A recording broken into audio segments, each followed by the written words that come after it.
Hello and welcome to the IMI Insights Podcast, where we bring you expert voices from the IMI faculty. Today's episode, we discuss a very interesting phenomena, which is the growth of, or rather the comeback of the agricultural sector in India's growth story.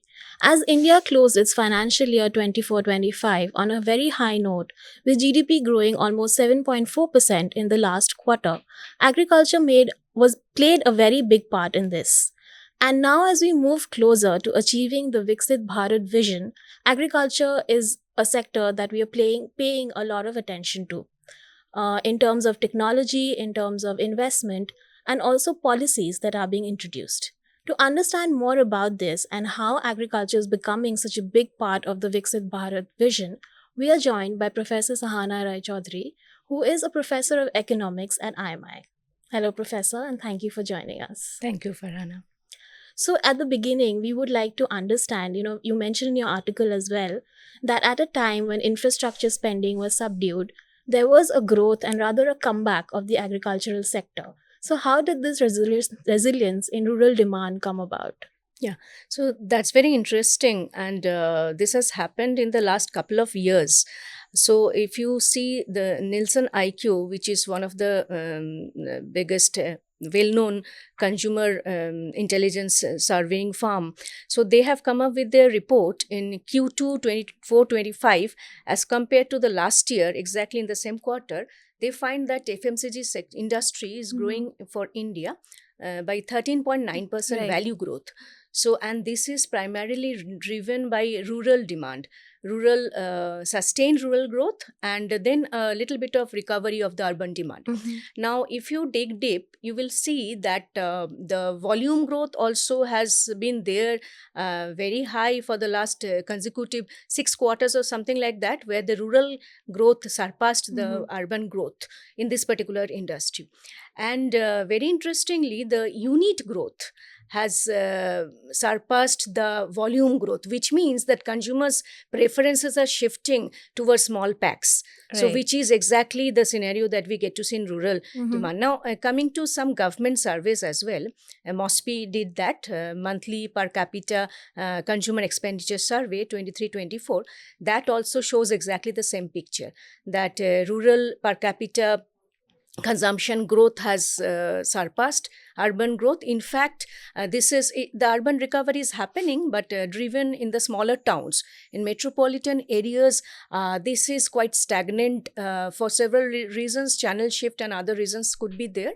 But yes, rural growth is vibrant for many reasons. One is government involvement, rising rural income, PM Kisan and other Initiatives. schemes Yeah. which are very much specific to it, and definitely this has been a big cause. So another interesting sort of point that you bring about is that agricultural sector had a comeback of, and a growth of 4.6% as compared to earlier.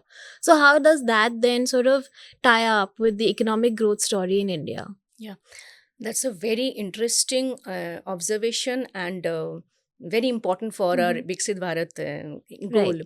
Right. So, if you see that agriculture in the last 6 years or so has had, on an average 5% growth rate, which has seen the turnaround post COVID mostly.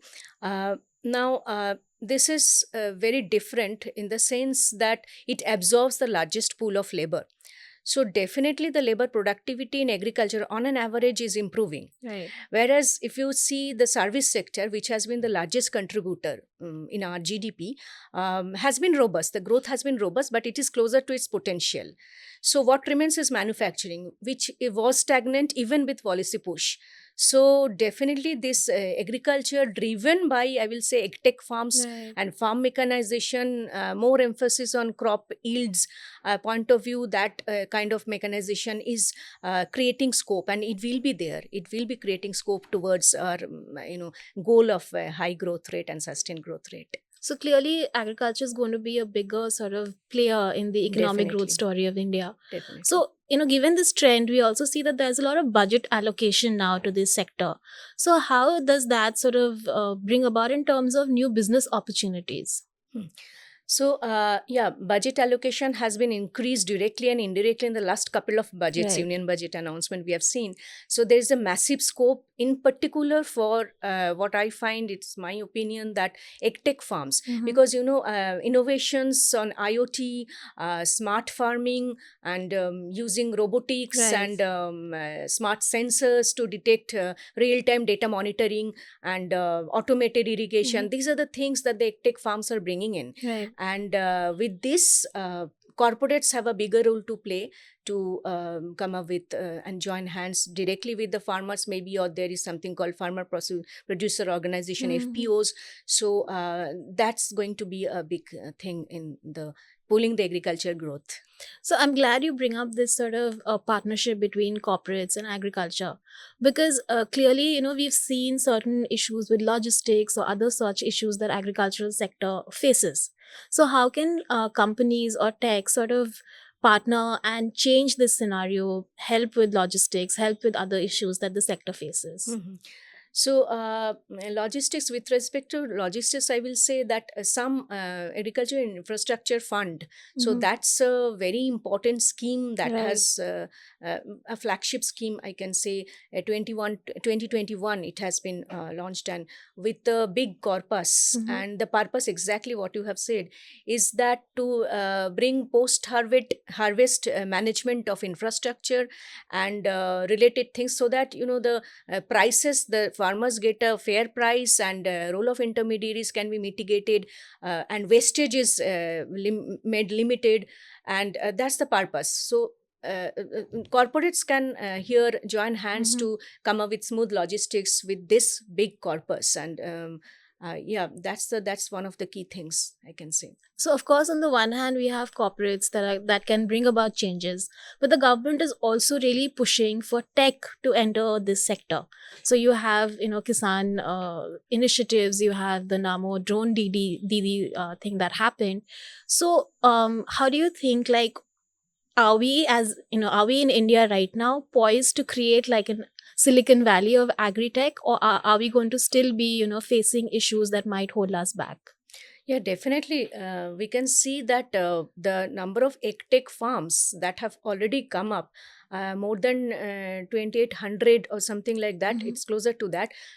So, which is what we get to see. So, 5 years, 10 years down the line, there will be a very high degree of farm mechanization driven by these tech farms, who will be bringing many related tech innovations, and the fact that we have had, it's from starting from our history, that the farms, on 85% of the farmers have less than 1.5 Mm-hmm. hectares, which is a very small plots of lands.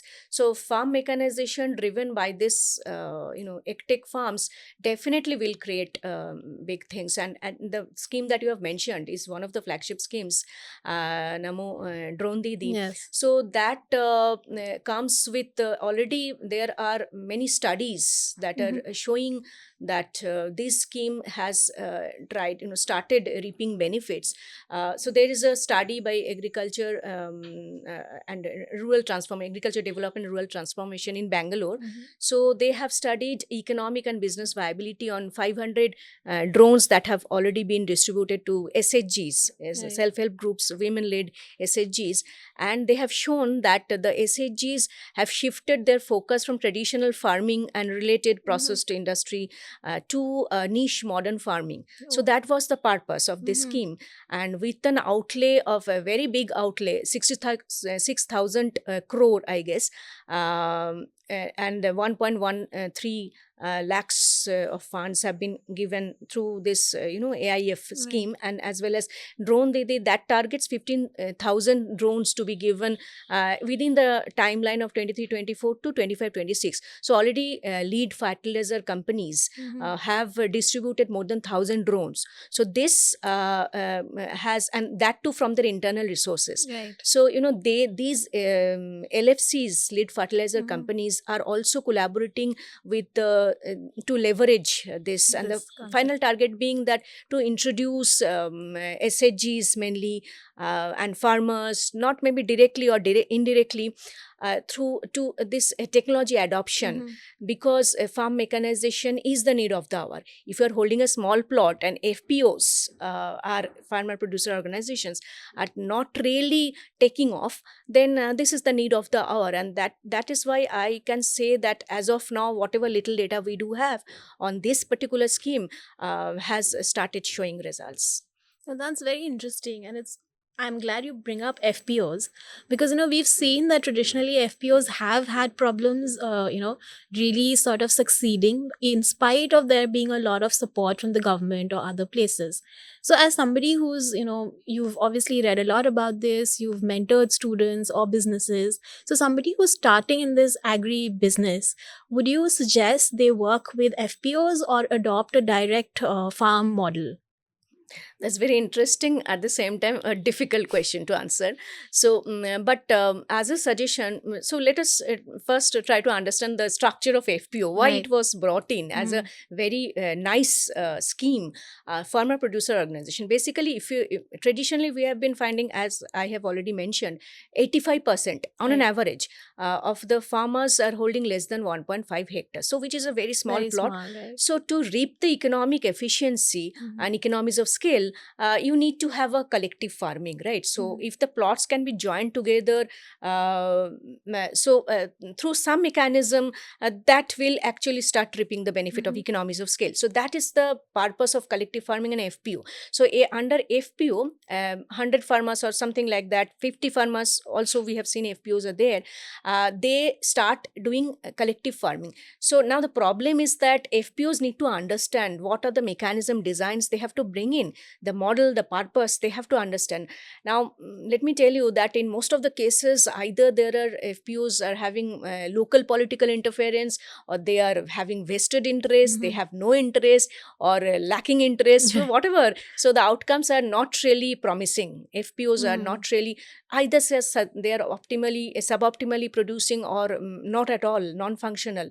So if I have to suggest a student, business student, that who is interested in agribusiness, so pick and choose FPOs, which are also there, Mhm. who are performing in some or other agribusiness indicators, agri economic indicators, very good. So there are FPOs who are performing. Through some indicators, we can capture that and target the contacting directly farmers, where either there has been no FPOs. There are regions, I can talk about West Bengal, where FPOs are non-existent, Okay. and directly talk to the farmers in that case, and come up with their technology adoption model that they have in mind, or how ready they are to adopt and embrace technology. So these are the two things: talk to FPOs who are performing great, Mhm. and directly contact the farmers and come up with your innovation business model, and that's how you can choose. So you have to basically figure out for yourself what is working. So Yeah. it could either be an FPO or you could be direct to farmer Yes. Yes. sort of a communication. So the more we talk about FPOs, and you've also mentioned that there seems to be a little bit of a distrust when it comes to FPOs for farmers. Absolutely. So how do we change that? Is it like corporate sort of collaborations? Is it brand building, or is it leadership sort of exercises that you can work with them? How do we do this? Exactly, it's a very difficult thing to do. So far as my knowledge goes, and through anecdotal evidences, with while doing field study also, trust issue has been identified as the one of the biggest major hindrance Mhm. in agriculture. So see, and that is why FPOs are formed by, it is constituted of the farmers only, right? So farmers are comfortable with farmers, and non-farmers, even the corporates, Right. even if they're coming up with a very good viable economic or business model, this trust issue is the biggest possible hindrance. So maybe the government facilitating agencies, NABARD, or related people whom these the farmers are comfortable with, the corporates can get engaged with them, and start their process or the idea of, maybe it can be economically not that viable to start with. Maybe they will have to do start their process with their internal resources. Maybe they will design some apps and pilot survey based. Right. That is how they can start with.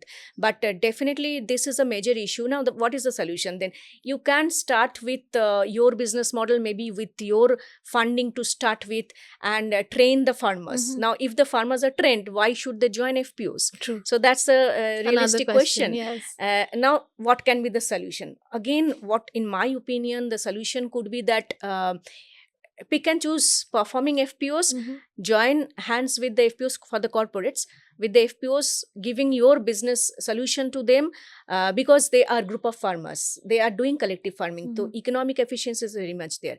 Or you talk to the directly to the farmers, corporates talk to the directly to the farmers, and find out how to boost up the crop yields through farm mechanization.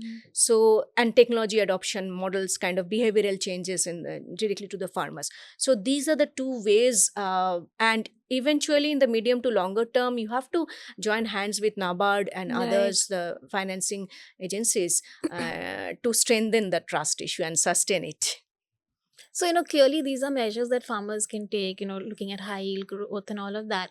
But FPOs are also important. It's something that we can't really That's true. overlook or do away with completely. That's So, do you think in the long run, maybe we should focus more on having fewer high performing FPOs? Absolutely. So rather than having the original idea being collective farming, so rather than having lot many FPOs who are non-functional or suboptimally performing, and states are also varying by a very large extent in this FPO formation. So pick and choose monitoring of FPOs for the funding agencies is very important at this stage. So those FPOs who are a tick marking kind of thing should be disincentivized monetarily, I'm saying, or rather incentive linked funding should be given to FPOs, so that the original idea of collective farming and gaining economic efficiency is there. Otherwise, mushrooming of FPOs doesn't make any sense, because farmers will be sitting with their own piece of land and doing lesser productive outcomes, generating lesser productive outcomes. So rather than, as you have correctly said, rather than having many number of FPOs non-functional, you identify regions where FPOs are really doing great, performing better in terms of many indicators. Yield, crop yield is one indicator. The FPOs who are welcoming innovations, accepting drones and other data analytics tools, they are ready to accept it. So those kind of FPOs can be encouraged further. And when we talk about yields and doing better in this sector, we're also looking at a growth versus sustainability scenario. So what can we, how do we sort of balance this? How does this work then? Yeah, so I will go for sustainability for the reason that if you talk about growth, food security is another issue. So if as we have seen in our case, the FMCG rural demand has been triggered really by rise in rural income, prosperity by a very large extent, maybe through the injection of government schemes and government funding, liquidity injections, and many sort of PM Kisan and many other schemes are there. But if there is rural prosperity and awareness that yes, crop yield is not really showing up for this reasons, and farm mechanization is the need of the hour, then giving access and this awareness, know-hows, and collaborating with the corporates and who have viable business models in hand, tech models, tech farms. So this will boost up rural prosperity, their disposable income will rise, and demand will increase. And on the other hand, output will also increase, in spite of the fact that they are having small plot of lands, if farm mechanization can be properly done, then this will show up in terms of supply as well, and that takes care of food security in the medium Mm. run, and that will take care of your growth problem in the longer run. So you're not So like sacrificing one for the yeah, other, but absolutely. sustainability actually helps in getting Yeah, growth and all it of has to these. be strategic. Right. So, another interesting thing that you mentioned in your article is that we should maybe move more towards precision farming and agri tech instead of just collective farming. So, Correct. how do you think entrepreneurs can play a role in, say, data driven farming? Yeah. So entrepreneurs, tech farms Hmm. in particular, have emerged Right. by a very large extent, and they have, as I said, they can directly contact the farmers, especially roles of NGOs. I can see in Bengal, I can give Hmm. many examples where FPOs have not really performed well. They are non-functional by a very large extent. Right. Many pockets of Yes. Bengal I can give because I have done field survey there. So others as well, in some other Hmm. states also similar scenarios are there, whereas Maharashtra FPO model has done great. So here the point is that the entrepreneurs can join hands with FPOs, successful FPOs, to again come up with innovations, tech Hmm. innovations in particular, and in case where the FPOs are non performing or suboptimally performing, they can talk to directly to the farmers through the funding agencies like NABARD. There are lot many schemes that the NABARD has come up with. Credit guarantee, interest subvention, AIF is one of the thing where NABARD is also Hmm. collaborating with that. So they can talk to NABARD and in collaboration with that, so that the trust factor is mitigated. Right. And through the local NGOs, they can boost up this process, crop yield, Right. which will yield returns in the near to longer run. So, throughout your article and even in the beginning, you clearly mentioned that to achieve the Viksit Bharat vision, agriculture needs that push. And the government is obviously doing all that it can to sort of give it a push and make sure that it contributes to the financial growth of the country. So, given that, what do you think are the three priorities of agriculture that India should look at right now? And also, how can entrepreneurs play a role in this? Huh. So, priority areas are identifying reasons why, if this Hmm. is a fact established, if farmers are holding small plots, so why the crop yields are small? Because you are not reaping the economies of scale benefits, Hmm. right? So then, whatever small plot you are having, better to come up with tech access so that your yields are boosted up. So because you can't reap the benefit of economies of scale, Hmm. you have to increase the yield through mechanization process. Absolutely. And that is where, the more schemes and incentive linked schemes are to be given to the young startups, I will say, who are very much into tech, because there are a lot many engineers working the dedicated manner. There are so many IITs working on precision farming. So that's one of the emphasis I think must be given. Second is this trust and issue is there, and how the FPOs, identifying the FPOs who are non-functional Mhm. and properly coming up with the mechanism so that they can be made functional, or more farmers are joining those functional FPOs, ensuring that is very important. Thirdly, SHGs, uh, self-help groups, Okay. women-led SHGs, if they are given with better know-how, better access to technology, it will increase their confidence as well. Mhm. So it will be a altogether different growth model even for the rural belt, and where agriculture is increasing, and it's boosting up it's driving our GDP. It will be the major one of the major drivers. Mhm. So these three pointers, I can say, should be emphasized, prioritized at this moment.